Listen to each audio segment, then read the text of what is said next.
Baik, bismillahirrahmanirrahim. Assalamualaikum warahmatullahi wabarakatuh. Mari kita mulai perkuliahan kita.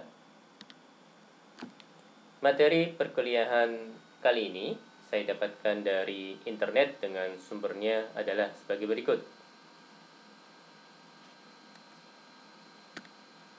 Oke.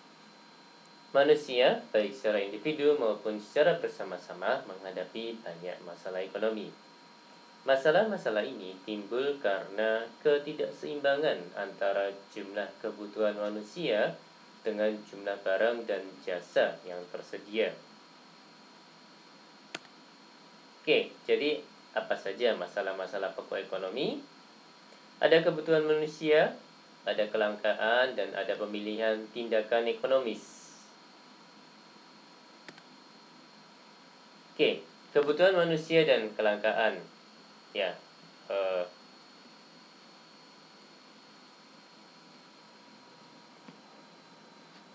saya ulangi lagi. Kebutuhan manusia dan kelangkaan. Kebutuhan pokok dan kebutuhan sosio budaya. Kebutuhan individual dan bersama. Kelangkaan. Jadi kelangkaan di sini maksudnya adalah keinginan manusia itu banyak ya, Mas Pak ya. Namun sumber daya yang bisa dipakai untuk memenuhi keinginan tersebut terbatas. Maka disebut langka gitu ya, Mas dan Mbak sekalian. Oke. Masuk ke pembahasan terkait dengan pemilihan tindakan ekonomis. Jadi poin-poinnya ada cara bertindak ekonomis, mempertimbangkan pengorbanan dan hasil, prinsip ekonomi dan motif ekonomi. Prinsip ekonomi, suatu cara bertindak yang berasa mencapai hasil sebesar mungkin dibandingkan dengan pengorbanan atau biaya yang dikeluarkan. Hasil ya terpenuhinya kebutuhan. Bisa juga kalau memakai perspektif pendidikan gitu ya. Kalau Mas dan Mbak kuliah gitu, hasil ya mendapatkan IPK yang terbaik gitu ya, IPK yang terbaik gitu ya, Mas dan Mbak sekalian. Pengorbanan, biaya, harga, uang, waktu usaha yang harus dikeluarkan atau kebutuhan atau keinginan lain yang terpaksa tidak dapat dipenuhi. Jadi tadi menyambung dengan hasil, yaitu di bidang pendidikan kuliah, hasilnya adalah IPS dan atau IPK yang baik gitu ya. Pengorbanannya apa? Ya Mas dan Mbak memakai waktu yang ada untuk belajar, untuk mengikuti perkuliahan, untuk menyelesaikan tugas-tugas kuliah. Pengorbanan yang lain apa? Contohnya ya Mas dan Mbak perlu mengeluarkan uang gitu ya untuk membayar biaya perkuliahan. Itu pengorbanan juga Mas dan Mbak sekalian.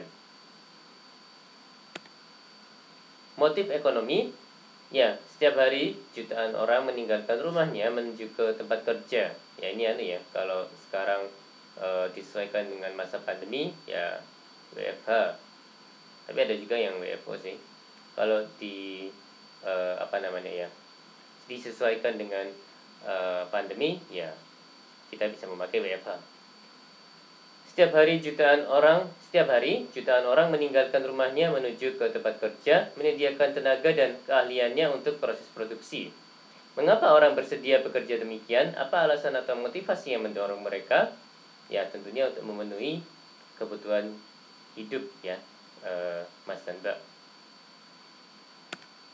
Oke, ekonomi berasal dari kata oikos dan namos, Mas dan Mbak sekalian.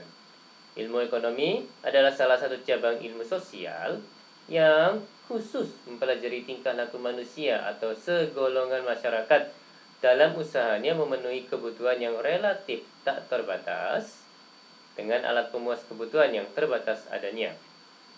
Ini ya, Mas dan Mbak sekalian. Makroekonomi adalah segala perilaku ekonomi secara keseluruhan, seperti bergeraknya berbagai harga barang atau output penganggaran. Mikroekonomi mengamati dari sisi yang lebih sempit, seperti mempelajari unsur ekonomi yang lebih kecil, perusahaan atau RT. Jadi makroekonomi dari bahasanya makro besar gitu ya Mas dan Mbak ya. Jadi mainnya adalah di level nasional, global gitu ya Mas dan Mbak ya. Kalau mikroekonomi ya dari bahasanya mikro, kecil gitu ya Mas dan Mbak ya. Jadi yang dipelajari adalah rumah tangga atau satu perusahaan gitu ya Mas dan Mbak ya. Mana yang lebih sulit? Dua-duanya sulit Mas dan Mbak. Tapi dua-duanya juga menarik gitu ya Mas dan Mbak ya. Jadi dua-duanya punya tantangannya masing-masing. Dan dua-duanya baik makroekonomi maupun mikroekonomi punya topik penelitian yang banyak gitu ya Mas dan Mbak ya. Oke, pembagian ilmu ekonomi. Jadi ada ilmu ekonomi dibagi menjadi ilmu ekonomi deskriptif, ilmu ekonomi teori, dan ilmu ekonomi terapan ya Mas dan Mbak sekalian. Oke, ini terkait dengan ilmu ekonomi positif dan normatif. Jadi, ilmu ekonomi positif membahas deskripsi fakta, situasi, dan hubungan yang terjadi dalam ekonomi, apakah yang berlaku atau telah berlaku atau akan berlaku. Ilmu ekonomi normatif membahas pertimbangan nilai dan etika, apakah yang sebaiknya harus berlaku. Oke, pengertian ekonomi mikro dan ekonomi makro. Ekonomi mikro mengupas ilmu ekonomi dari sudut pandang kepentingan unit-unit ekonomi terkecil. Misalnya membahas perilaku rumah tangga konsumen, perilaku rumah tangga produsen, dan perilaku pasar secara individual. Sedangkan ekonomi makro mengupas perilaku perekonomian sebagai suatu keseluruhan atau agregat ya, dan mengabaikan masalah-masalah yang dihadapi oleh unit-unit individu. Agregat jadi ya kumpulan gitu ya, jumlah dari yang kecil-kecil itu dijumlah di agregat jadi menghasilkan yang levelnya makro. Seperti itu Mas dan Mbak sekalian. Oke, ini ada perbedaan ekonomi mikro dengan ekonomi makro. Jadi kalau yang merah ini terkait dengan ekonomi mikro Mas dan Mbak sekalian, sedangkan yang biru adalah terkait dengan ekonomi makro. Jadi untuk yang ekonomi mikro, analisis bersifat bagian-bagian atau unit terkecil. Titik berat analisis, cara mewujudkan efisiensi, cara mencapai kepuasan. Kemudian cakupan permasalahannya ada teori produksi, biaya produksi, dan lain sebagainya. Sedangkan untuk yang ekonomi makro, analisis bersifat menyeluruh atau agregat. Titik berat analisis ada faktor yang menentukan tingkat kegiatan ekonomi suatu negara, masalah-masalah utama perekonomian, peran pemerintah mengatasi masalah ekonomi. Cakupan permasalahannya ada pendapatan nasional, ada pertumbuhan ekonomi, dan lain sebagainya. Oke, ini unsur-unsur penting dalam teori ekonomi mikro. Terdapat 4 unsur penting. Yang pertama definisi-definisi, yang kedua pemisalan-pemisalan atau asumsi, dan yang ketiga hipotesis, dan yang keempat pembuatan ramalan. Ini kalau saya tidak salah forecasting ya, istilah bahasa Inggrisnya Mas dan Mbak sekalian. Oke, definisi menjelaskan variabel-variabel suatu besaran yang nilainya dapat mengalami perubahan yang sifat hubungannya akan diterangkan dalam teori. Contoh, hukum permintaan. Variabel yang terkait adalah variabel harga dan variabel jumlah barang yang diminta. Asumsi diperlukan karena kegiatan ekonomi dan kehidupan perekonomian sangat kompleks sehingga harus dibuat gambaran yang sederhana mengenai hubungan suatu peristiwa dengan faktor-faktor yang mempengaruhinya, sehingga perlu dibuat pemisalan. Pemisalan, ya ini berlaku atau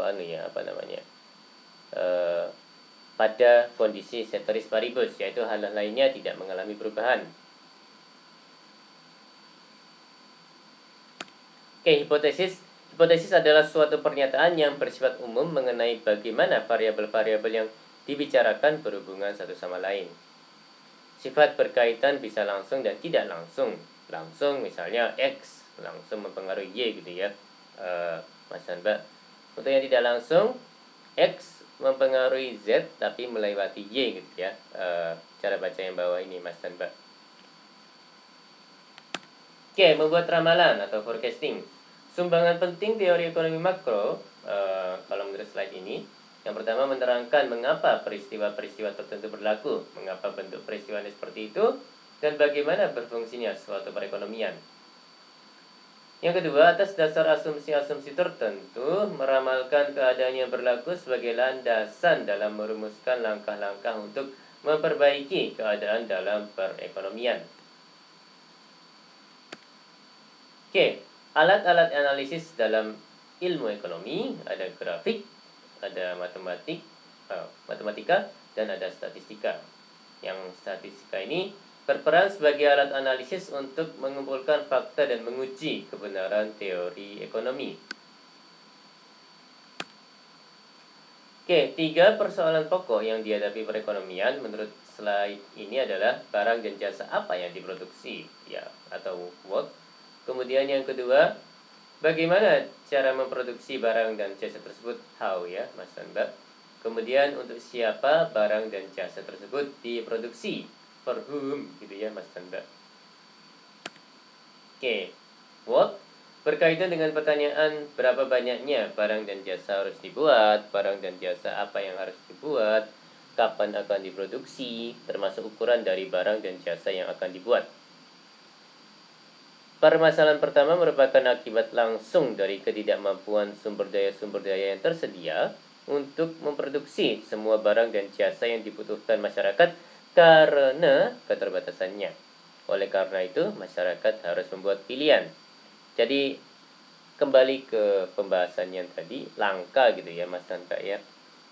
Keinginan manusia, kebutuhan manusia relatif tidak terbatas, namun sumber daya yang bisa memenuhinya itu terbatas, makanya kelangkaan itu akan ada. Oleh karena itu masyarakat harus membuat pilihan. Ya, keinginan atau kebutuhan mana yang harus didahulukan untuk dipenuhi gitu ya Mas dan Mbak ya. Ya, syukur-syukur bisa memenuhi semuanya ya. Hanya saja memang seringkali harus membuat pilihan mana yang harus didahulukan, keinginan atau kebutuhan apa yang harus didahulukan gitu ya Mas dan Mbak. Makanya manusia dan atau masyarakat harus membuat pilihan terkait hal itu. Kemudian how, berkaitan siapa yang akan memproduksi dengan gabungan faktor-faktor produksi mana serta dengan teknik produksi yang bagaimana yang dapat digunakan gitu ya. Ya, bagaimana cara memproduksinya gitu ya. For whom, siapa yang akan menikmati dan memperoleh manfaat barang dan jasa yang dihasilkan oleh produsen, serta bagaimana mendistribusikan produk-produk yang dibuat. Ya, kepada siapa produk itu ditujukan. Seperti itu ya Mas dan Mbak ya. Oke, unsur-unsur penting dalam aktivitas ekonomi, kalau menurut slide ini ada 3. Yang pertama keinginan manusia, yang kedua sumber-sumber daya, dan yang ketiga cara berproduksi. Oke, keinginan manusia timbul dari kebutuhannya. Ya,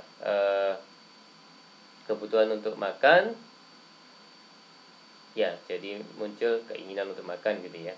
Keinginan pokok dan keinginan tambahan. Maksudnya ada keinginan pokok dan keinginan tambahan ya. Keinginan pokok ya keinginan untuk makan gitu.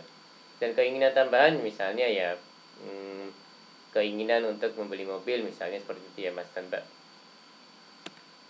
Sumber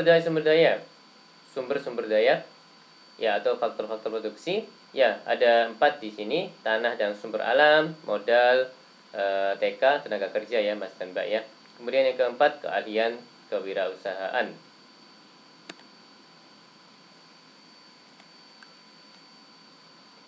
Baik, demikian materi kali ini. Mohon maaf kalau ada hal-hal yang kurang berkenan ya. Insya Allah kita akan jumpa lagi di lain kesempatan. Terima kasih. Wassalamualaikum warahmatullahi wabarakatuh.